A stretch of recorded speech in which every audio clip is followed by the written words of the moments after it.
Okay, so sometimes there's a bit of noise. So the question on metta, right? Loving kindness. So we've gone through the process already.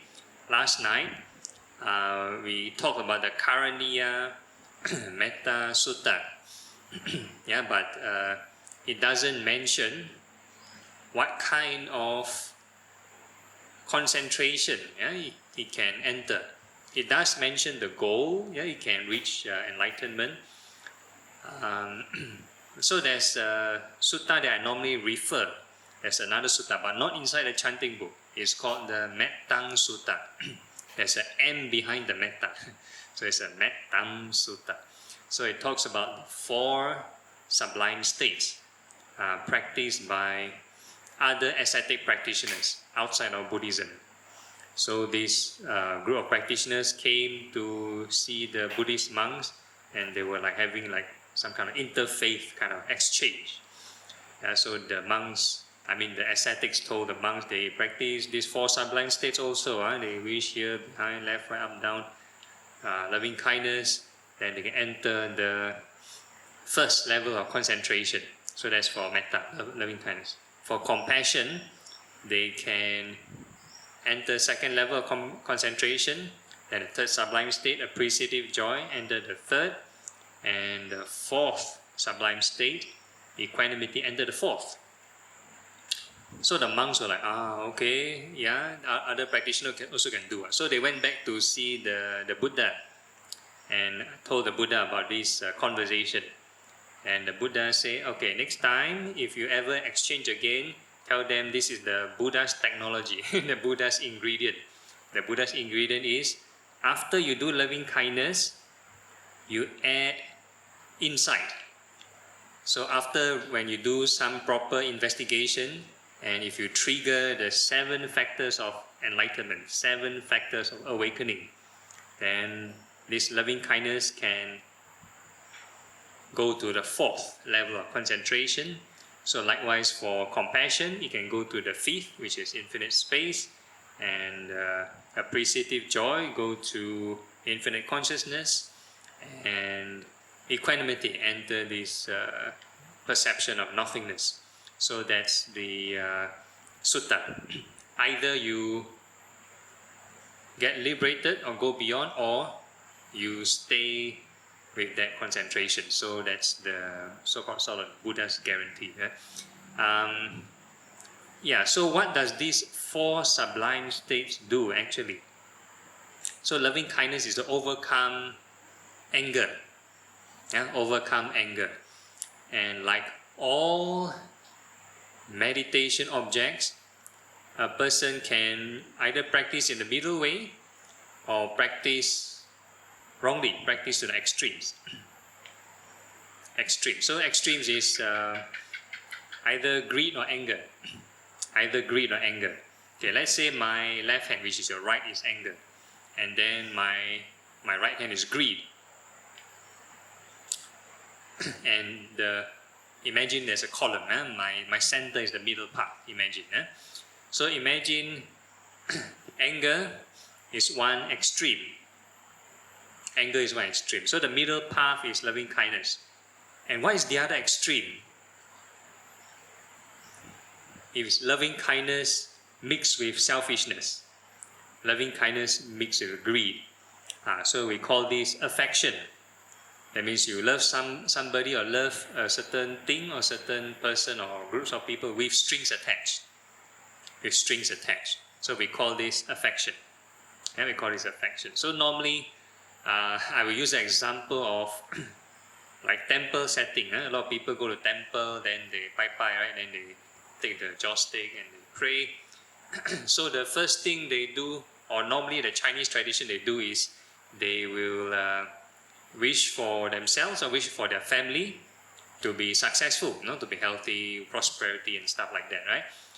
So if we were to observe this emotion, this state of mind when we wish ourselves and wish our loved ones, what kind of love is that?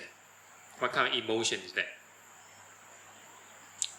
There is a certain emotion, right? If you wish yourself, wish your loved ones successful, wish them well. So there is a certain emotion, but very different from the one we practice in. So now we are going to wish all beings well and happy. You get a different emotion. Right, so the one that is restricted to the people that you like, then that is called affection. It's not really loving kindness. Right? It's not the middle way loving kindness. So some people, especially the post-canonical version, they'll ask you to wish yourself, then wish your loved one and stuff like that. So imagine you have many friends, many relatives, big family, many relatives, many friends. Maybe your social media have thousands of friends. And you start to wish everyone you know, everyone you like, well happy. And end up you spend hours cultivating personal affection. And you're not really doing this boundless kind of loving kindness. So we kind of cut that off. The sutta is straight away go to the middle path, avoiding the extremes. Avoiding the extremes. So we're going to wish all beings well and happy. So you get non sort of biased kind of loving kindness. So that's like one of the middle path for this first sublime state. And the second sublime state is compassion. So for compassion, the extreme, the one with aversion is cruelty. Compassion is to overcome cruelty. And what if compassion practiced wrongly? Right? Then you get compassion contaminated with strings attached again, with greed. And we call that personal grief. Grief. Somebody close to you get hurt, somebody close to you suffering, somebody you know suffering, then you feel upset. Or sometimes in the routine I do mention, I don't know, maybe some of you are caretakers or maybe frontline workers and counselors or whatever it is. And if they help people too much, they do not know how to recharge themselves, and they overdrain, they overextend, then sometimes they'll get into burnout or depression. Burnout or depression. So that is another extreme. Right? So it's like, if a person were to cultivate and be free from suffering, how can you cultivate and get into depression? Right? So that is not the so-called, although we are helping people on the surface, but internally there's something not so correct. So it leads to this kind of depression. So imagine I always talk about like the Buddha or Bodhisattva like Kuan Yin. They specialize in compassion, and you don't see them frowning. You see them like smiling all the time. Right? So I heard this joke from Bante Mahinda. People go to Kuan Yin temple to pray. Kuan Yin temple to pray, then they're full of suffering. Full of suffering, and they need help. A lot of problem. Can be financial problem, emotional problem, whatever kind of problem. And they go to Kuan Yin and they pray, and they ask Kuan Yin for help. And they look up at Kuan Yin image, and they see Kuan Yin smiling. They say, Kuan Yin, I'm suffering. Why are you smiling there? Can you help me? He say next time they should put the tape recorder, the Heart Sutra, play the Heart Sutra, because the Heart Sutra talk about Kuan Yin, 观自在菩萨，行是般若波罗蜜，照五蕴皆空，度一切苦厄。So the Kuan Yin able to see the 5 aggregates as empty, and therefore end all suffering. So that's supposedly the compassion with wisdom. Compassion with wisdom, right? So a lot of times, I'm not saying we cannot help. We do. We should help whenever possible. We should extend our physical help, whatever kind of help, verbal, emotional help, to whoever in need. But also do take care of our mind. If not, it'll be transferring problem. You help one person, end up you take the problem, then you yourself get into more problems. So we must learn to lessen suffering, not make the suffering quota the same, right? So we are going to learn how to practice detachment. So that's the idea. So the middle way, compassion, is to wish all beings free from suffering. So that's like the middle way kind of compassion. And the third one is this appreciative joy, third sublime state. And this appreciative joy is to overcome jealousy. Yeah, so appreciative joy is to rejoice in the success of all beings. But then if you practice wrongly, then it becomes appreciative joy with attachment. We call it exhilaration. You only rejoice and celebrate when your favorite sports team win, or when your country win the Olympics or something like that. If other team win, other country win, you don't celebrate the same. You don't jump and clap the same way. Right? So same thing for your colleagues, your friends, your family members. If they got a promotion, they win a toto or whatever it is. Right? So there is certain kind of celebration, but you don't do it the same to a stranger. A stranger wins something or get promoted, you don't celebrate the same way. Right? So it's not really the kind of boundless kind of appreciation, rejoicing. So we always come back to the lowest common denominator. Every experience, every small bit of experience gain, that is gaining something, so we can rejoice every moment. Okay, then the last one is equanimity. So equanimity is to make the mind balance. Not shaken. Not shaken by the 8 winds, the vicissitudes of life. So the 8 winds are these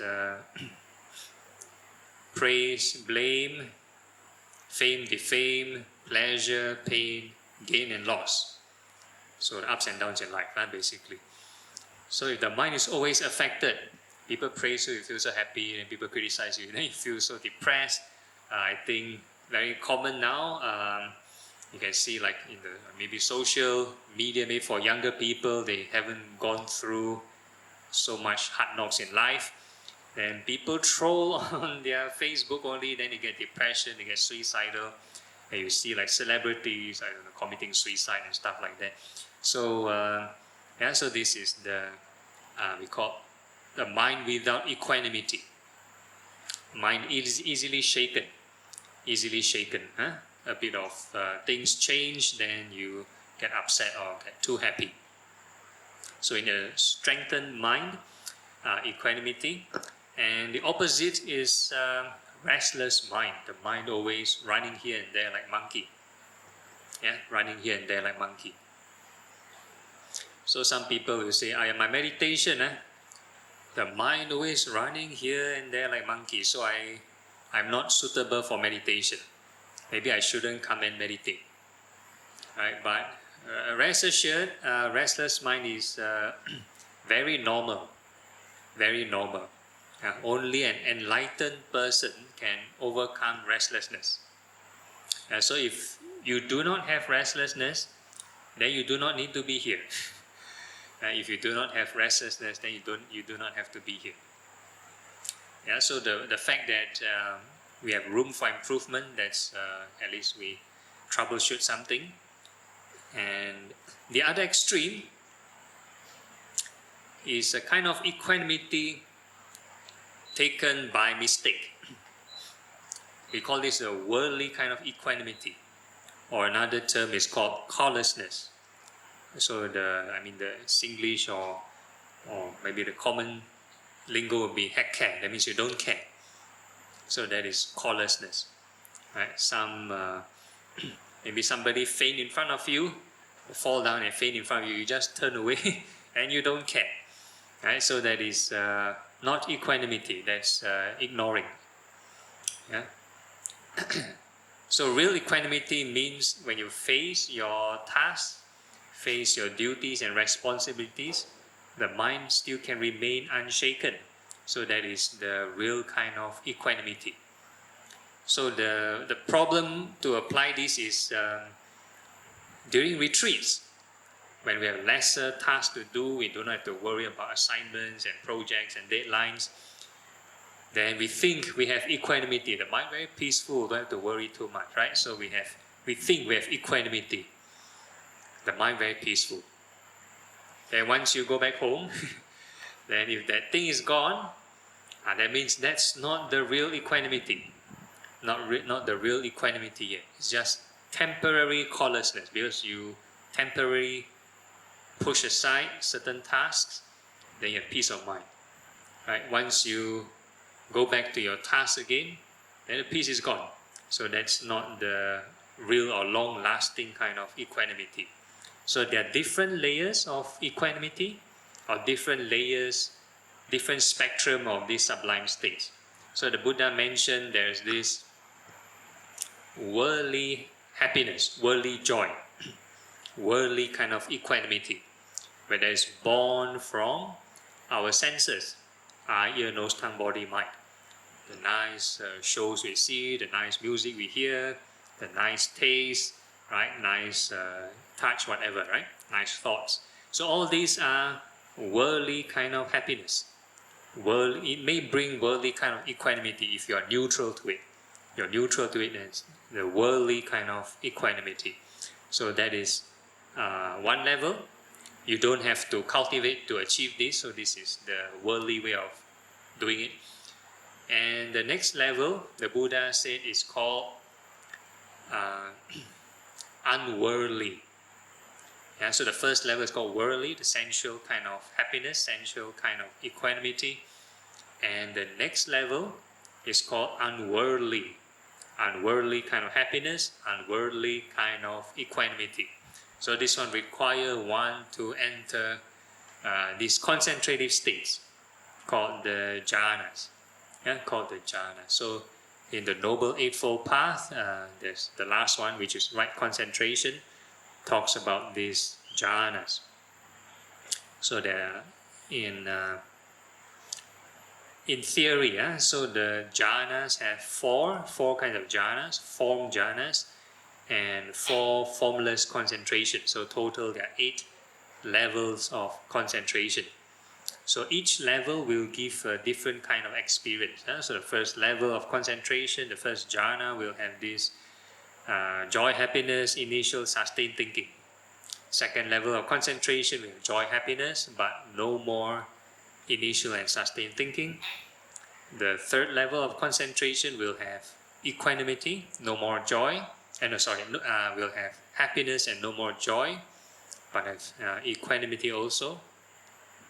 And the fourth level will have equanimity but no more happiness and joy. So that is the 4 levels of concentration.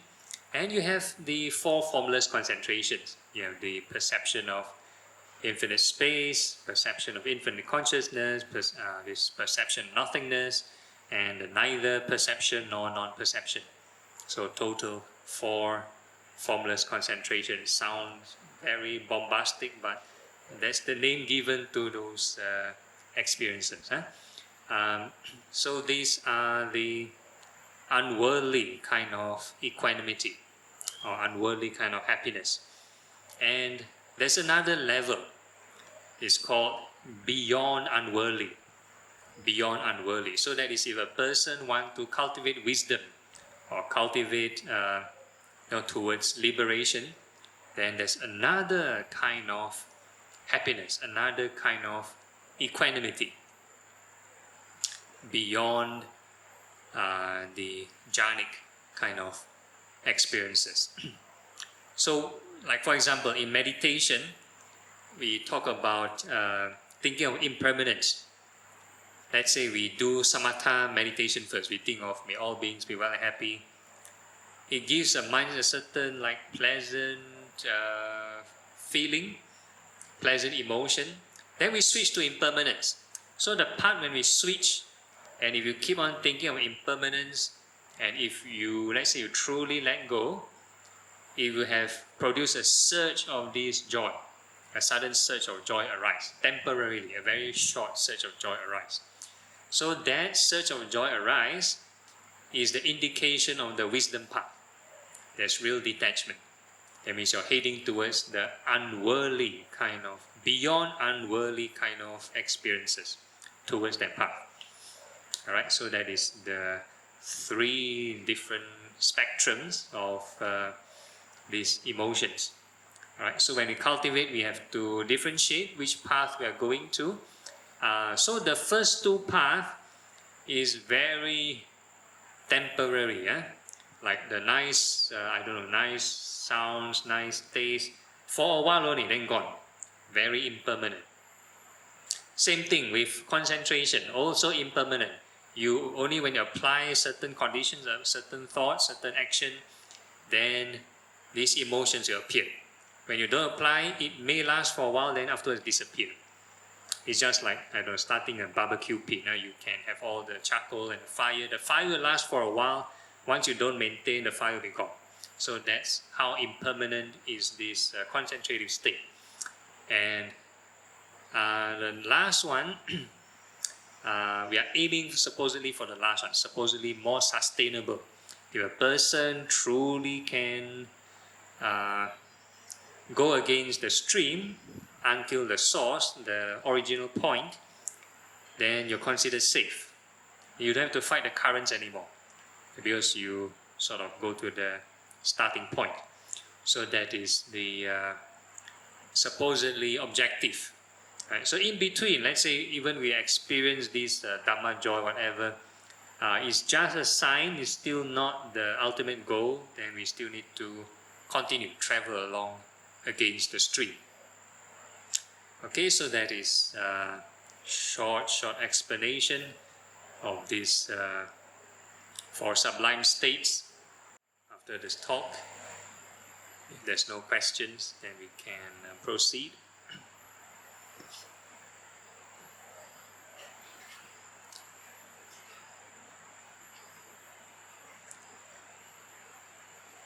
So find a comfortable posture, make sure the back is upright and the rest of the body relaxed.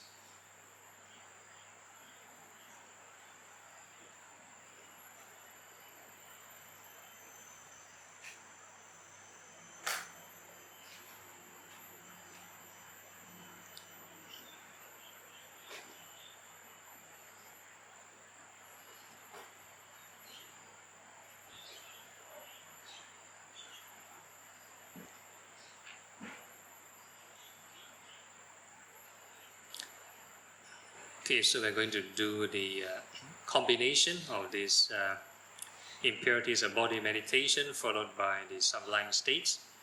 So impurities of the body meditation is to overcome mainly greed and lust, and the 4 sublime states is to overcome aversion. And we start off with first visualizing all the hairs of the head, hairs of the body, and we're going to wish them well and happy.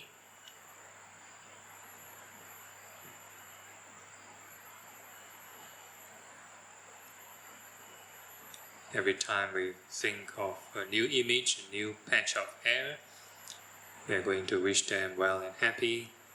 New patch of hair, well and happy.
So for this particular meditation and also for the sublime states, it can be done in all postures, standing, sitting, walking or lying down.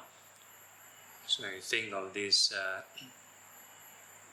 image well and happy, we can also observe the state of mind, whether the craving is settling.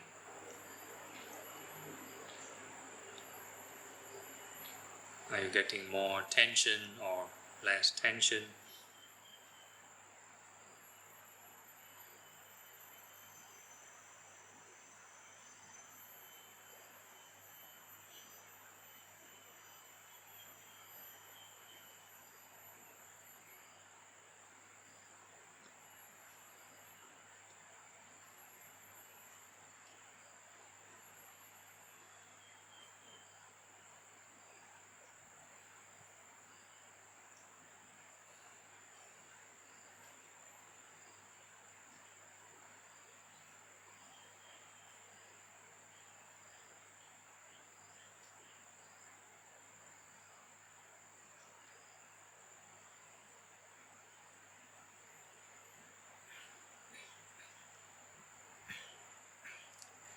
So the reason why we need to calm and collect the mind first is we need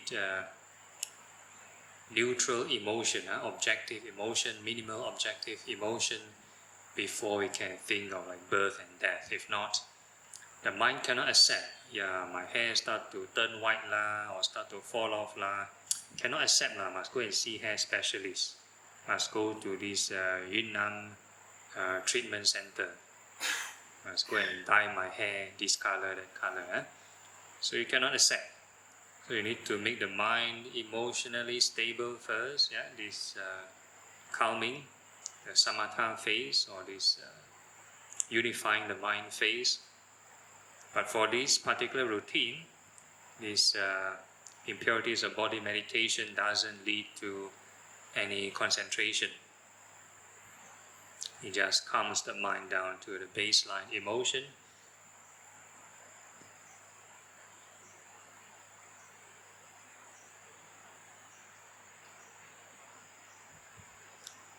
Okay, and if you find your mind relatively calm, then you can think of impermanence of all the hairs. All the hairs go through birth, aging, sickness, and death.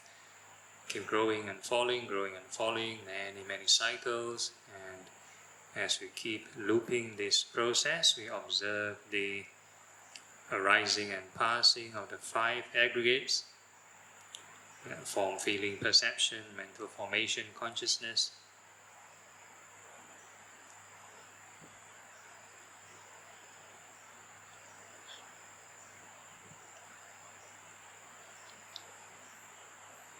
So the main thing we are looping is the birth and death image of the hairs. By the meantime, at the sidelines, we can observe the 5 aggregates.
So the more we think of impermanence, it may trigger, we call this 7 factors of awakening or 7 factors of enlightenment. It's a chain reaction. So the first factor is mindfulness, so we are mindfulness of the body. Then the second factor, investigation of the Dhamma, so we are investigating impermanence, observing impermanence, so that's the second factor. And the third factor is called effort, virya, energy. So the more we keep repeating impermanence, and if we get the first 3 right, it will trigger the 4th factor called joy, Dhamma joy.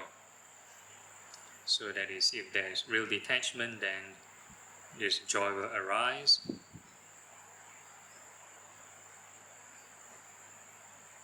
And this joy will eventually subside and it will become tranquility. The mind will become peaceful. And the next factor after tranquility is concentration. So the mind will develop another kind of samadhi, another kind of peace. Nothing to do with the jhanas. So without jhanas, mind can enter insight-related kind of concentration.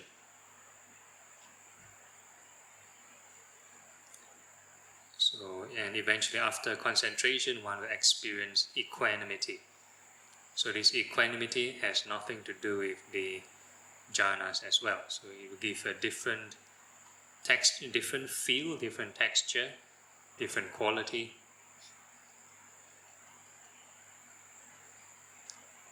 And in order to maintain this, you need to continue to reflect on impermanence. Because once you do not reflect on impermanence, then the mind will go back to square one, back below the stage of even mindfulness. You lose mindfulness and topple the whole thing.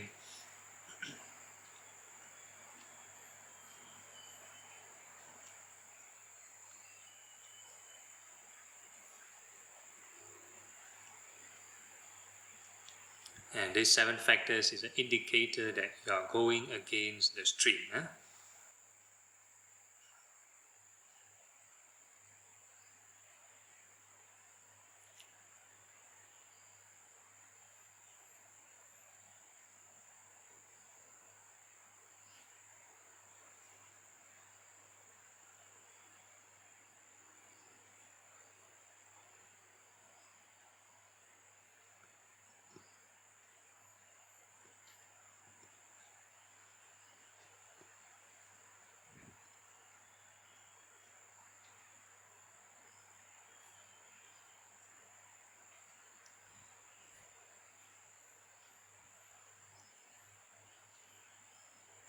So these 7 factors will always go up and down depending on how much you cling and how much you detach.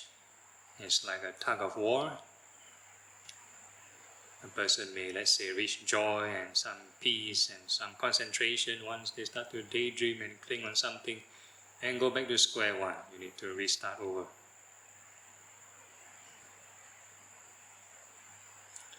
It's like in the stream, right? Stream of craving, your boat is there. You stop rowing, then the boat will just follow the stream, go back to square one.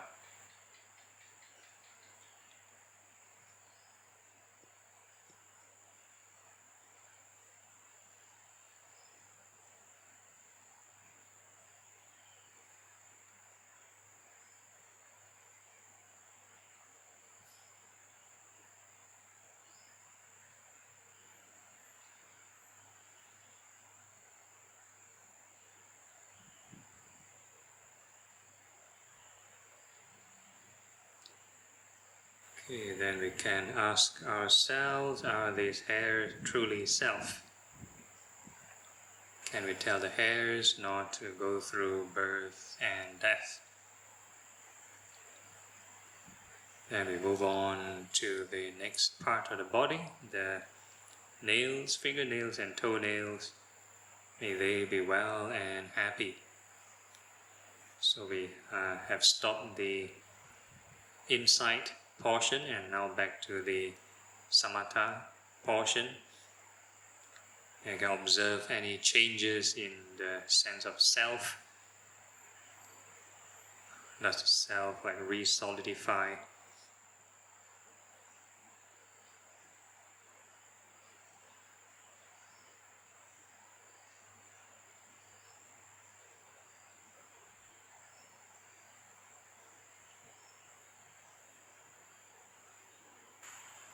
So you wish all the nails well and happy.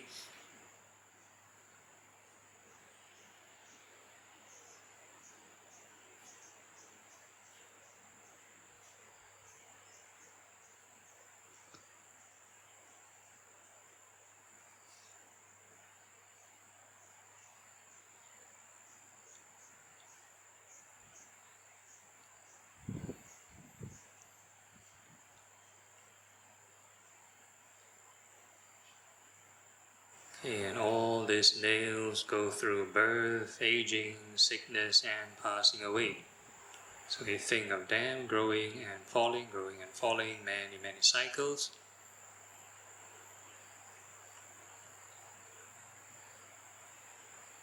So the more we loop this process, we can observe the arising and passing of the 5 aggregates.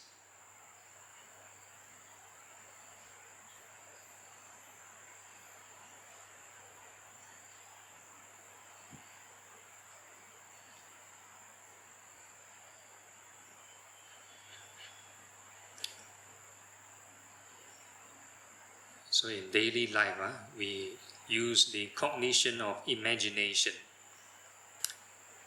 So in this controlled setting, we are learning to imagine something but not attached to these visualizations.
Then we can ask ourselves, are these nails truly self? Can we tell the nails not to go through birth and death?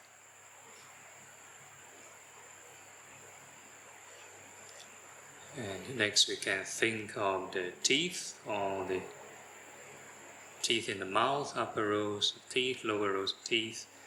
May they be well and happy.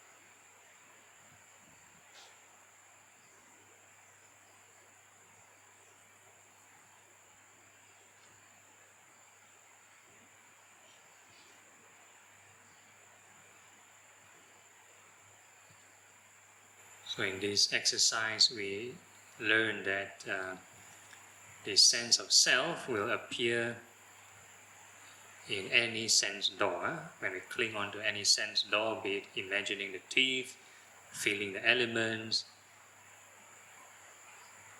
as long as there's no impermanence, then there will be clinging.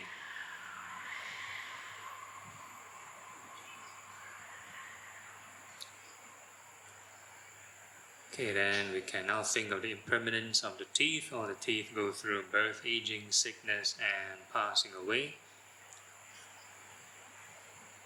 And we can think of the teeth growing, falling, growing and falling, many, many cycles.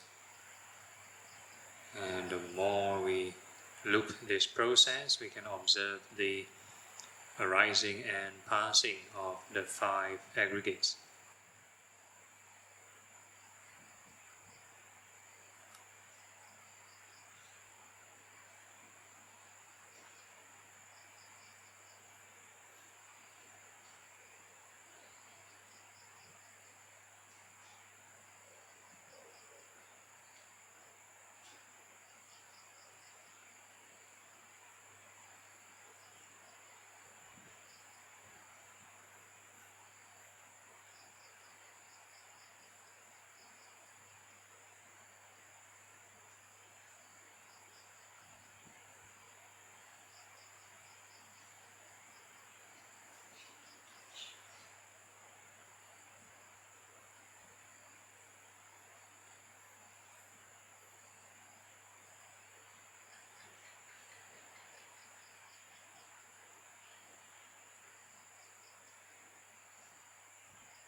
Then we can ask ourselves, are these teeth truly self?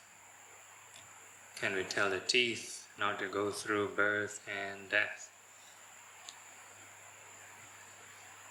So the next part of the body, we're going to think of all the skin from head to toe. Every patch of skin, we wish them well and happy.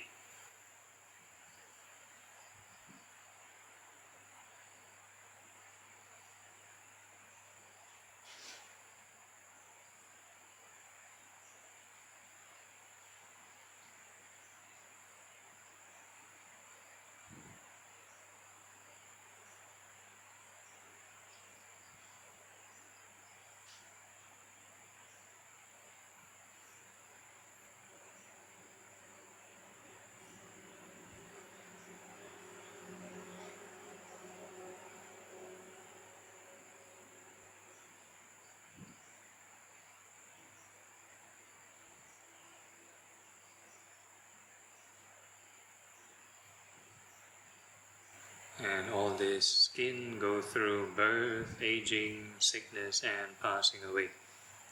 So you think of the skin growing and falling, many, many cycles. And the more we loop this process, we can observe the arising and passing of the 5 aggregates.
then we can ask ourselves, are the skin truly self?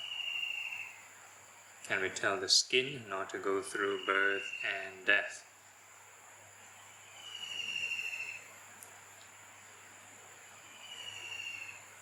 And the next part, the next phase would be this four sublime states. So we are no longer visualizing, we just feel sensations.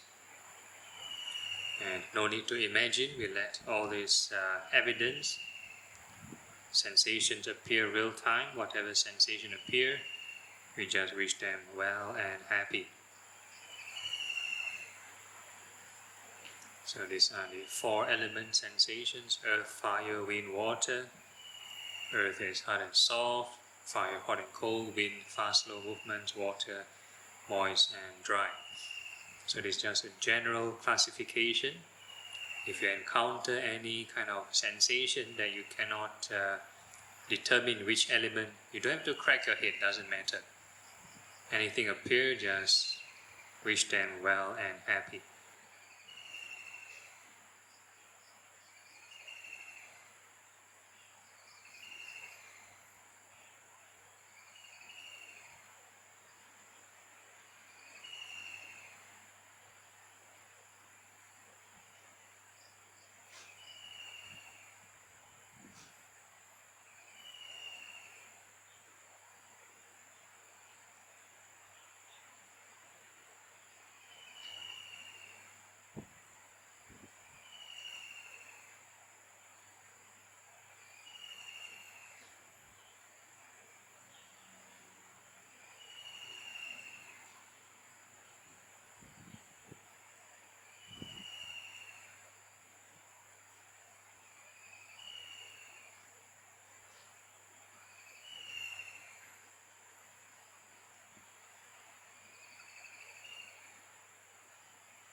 Okay, so the more we wish these sensations well and happy, like any of the meditation objects we've been going through, it will calm down to this baseline emotion. So basically we take note of the mind when there's aversion and the mind without aversion. So when we have loving kindness, a mind without aversion, how is it like? How much settlement does it make?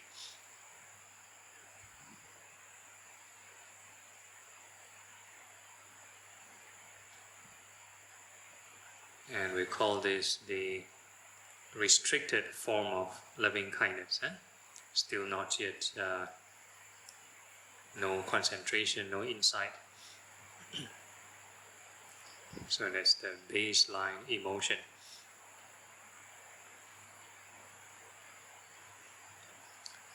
And now we are going to wish all beings in all directions well and happy, above, below, and all across, all directions, in front, behind, left, right, everywhere. No need to strain or push the attention. You let the mind extend naturally by itself. However far you wish to extend doesn't matter.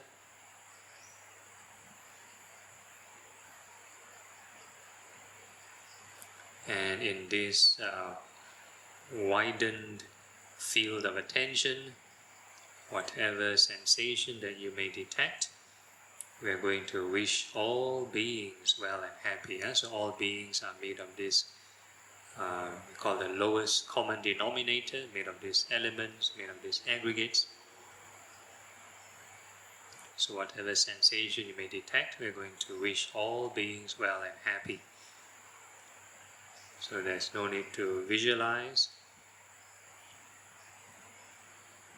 is the non-discriminative approach.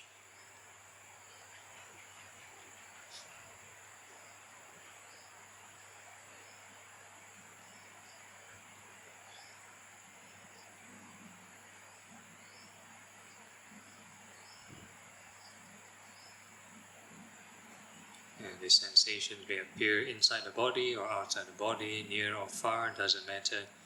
As long as you detect something, may all beings be well and happy.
If let's say all the conditions are in place, you have the right thought, right effort, everything, it will activate this right concentration. So if let's say there's an increment of joy and happiness compared to the baseline emotion, then that will indicate the first level of concentration. So it's an emotional state.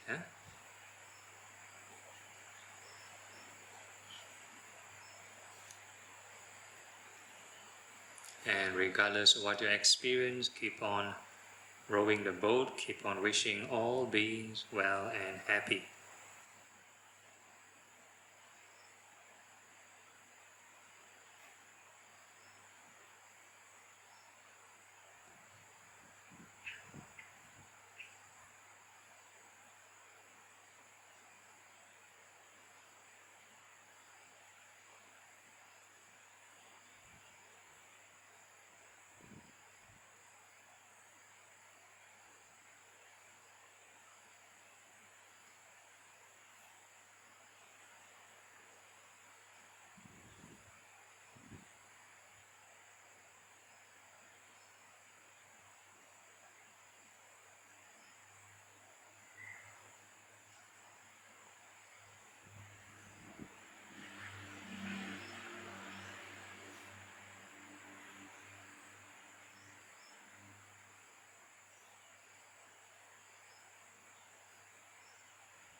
Okay, and now we're going to add some wisdom, some insight, because without wisdom, if a person just do this kind of form of formless concentration only, then we may create conditions, create karmic conditions to be reborn in the Brahma worlds. It's like a heavenly plane. But after some time, if we use up the karma, all the good karmas, one will still have to go through this rebirth, go back down, or even the lower realms. So we need these higher forms of investment, learn how to detach, not be bound by these aggregates. So we are going to reflect on impermanence, all these sensations, how they arise and pass away. So we keep reflecting on impermanence.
Okay, so if let's say the joy and happiness start to fade away, then one may experience this equanimity of the fourth level of concentration. So earlier on when we're doing the impurities of the body, one will also experience equanimity but without the jhanas. Yeah? So there's just purely insight kind of equanimity, whereas now there's a combination, both insight and jhanic kind of equanimity. Probably feels a bit more denser in terms of texture compared to the ones without the jhanas. So regardless of what you experience, keep on reflecting on impermanence. So this concentrated state is a bit like adding charcoal to the fire. Yeah? The more charcoal you have, the bigger the fire. And the wisdom is like cooking the food. You get the job done. So without wisdom, it's like you start a fire but you never cook anything. You can have as big as a fire you want, but you don't get anything done.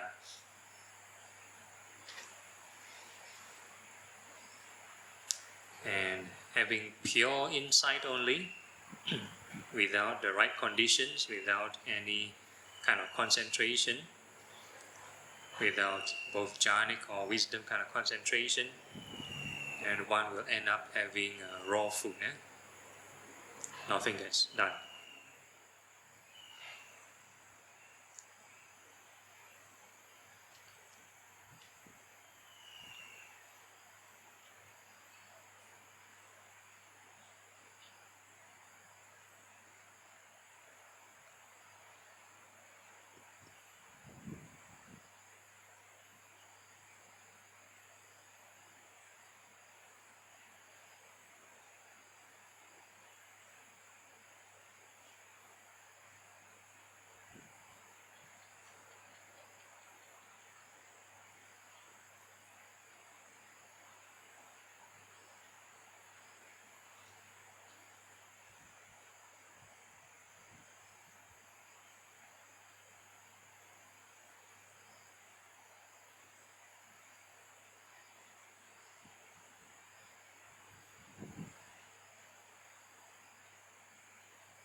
Okay, so before we conclude this session, same gentle reminder, in all postures, all activities, as long as we can maintain this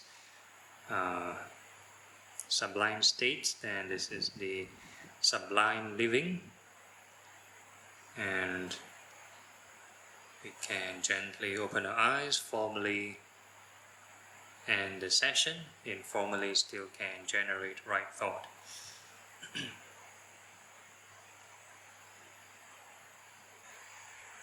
Okay, then there's nothing, then we can end the session. So you can go for your break, 5:30. So you can pay respects to the Buddha.